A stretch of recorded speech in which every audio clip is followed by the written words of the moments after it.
And this, ladies and gentlemen, is the last part of the Chery Tiggo 4 Pro ownership review. You're watching Cars 24, your ultimate car buying guide.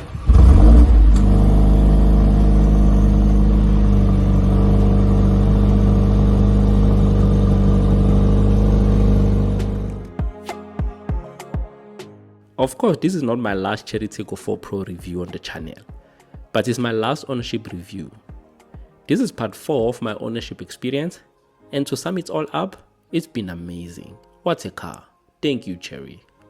If you are new to this channel, I hope you have subscribed already, because why wouldn't you? I'll leave the links to all my other Chery Tiggo 4 Pro ownership videos, which you can watch after finishing this one. In part 3, I detailed the things I like about this car and the things I don't like. And in this video, we'll go through the same list. And I'll also update you on how I feel about the Chery Tiggo 4 Pro. I've basically covered everything you need to know about this car, and I probably have more Chery Tiggo 4 Pro videos on my channel than any other car. Chery can't complain. This month is the 19th month since I've had the Tiggo 4, and we're currently sitting at around 27,000 kilometers. And yeah, I've been traveling a lot with this car.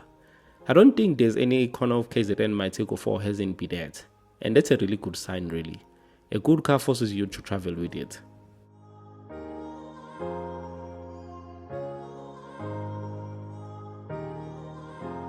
If anyone from Chery is watching this video, please, and please, this car deserves a 4-wheel drive system. I know they have added all-wheel drive system on the Tiggo 8 Pro Max. I hope it's on the card for the Tiggo 4. It deserves it. It's a really capable off-roader. Someone said this car was a Chinese Range Rover. Still a long way to go, but I can see what he was talking about. The ground clearance in the Tiggo 4 just makes life easy, especially through the potholes that are in every street corner. I'm not saying you should take your Chery off-road, but I'm just pointing out that Chery managed to build a very good looking strong mid-size SUV that is both safe and capable off-road. A very good car, especially if you're living in rural areas, particularly in KZN. My KZN people will know what I'm talking about.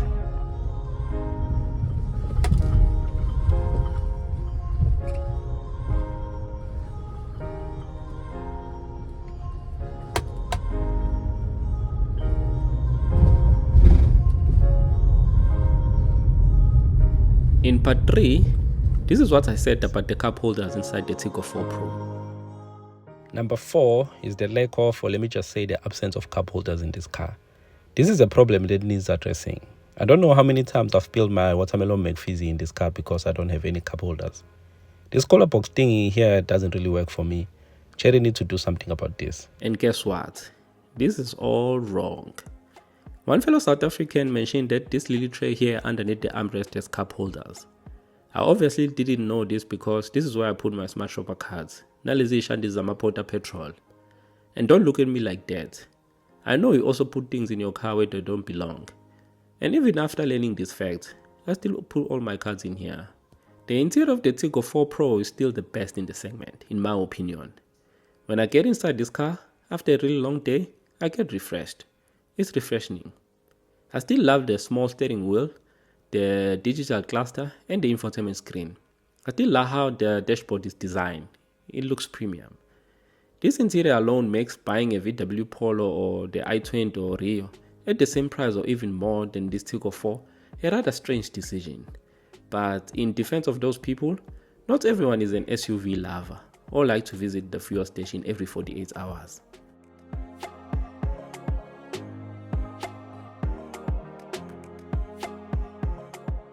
The Tiggo 4 Pro drives like a more expensive car. It always feels like I'm driving a car that's double the price. If you were to replace the Chery logo with the Mercedes-Benz logo, I believe most people will be buying these cars in triples.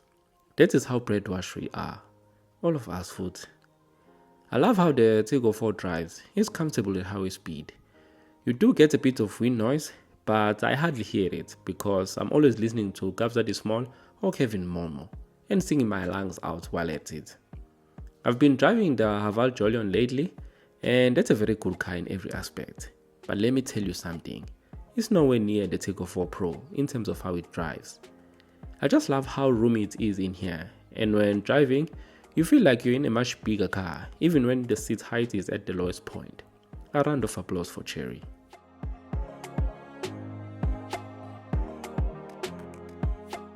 The sound system in this car has 6 speakers, 2 inside the dashboard, 2 on the front doors, and 2 in the backseat doors. And that makes a really good sound quality. I'm personally satisfied with it, but I will leave a sample and you can tell me what you think about it down the comment section below.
Now, there's only 2 things I don't like about the Chery Tiggo 4 Pro.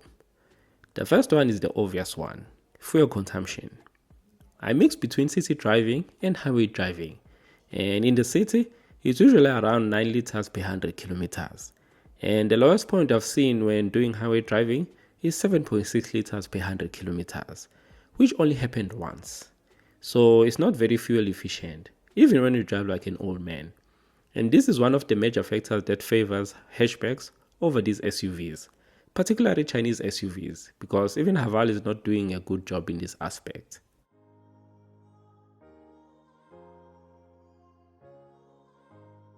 Number 2, I don't like the cruise control system in the Tiggo 4 Pro. It's simply just annoying to use.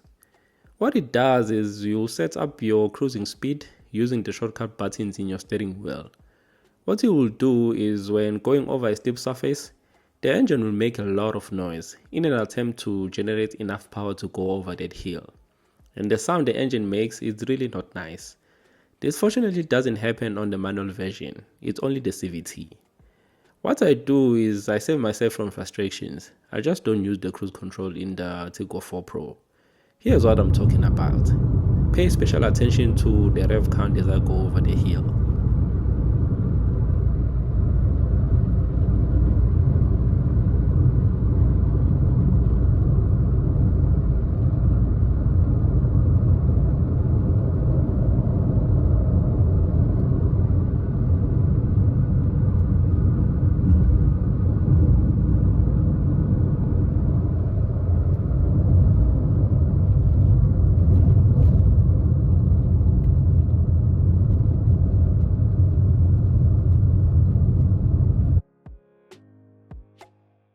There are now about 5 different trims of the Tiggo 4 Pro, with the lid being added more recently to accommodate people looking for a cheap SUV, which is the same thing Nissan did with the Magnite.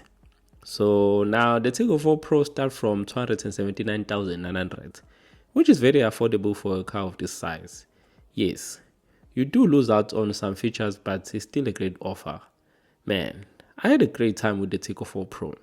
If it wasn't for the crazy fuel consumption rate, this car would have been a 10 over 10 for me. But I'll give it a good 9.5 over 10. So this is basically a good end to a beautiful story. You can check out my other ownership reviews on the Tiggo 4 Pro. I have also more than 85 videos on different cars, which you can check them out. And sometimes we do talk about finance. That is related to cars. So go over there and start watching my videos. I'm sure they will teach you something. Liking and subscribing is free, by the way. We'll meet again on our next video. Until next time. Peace.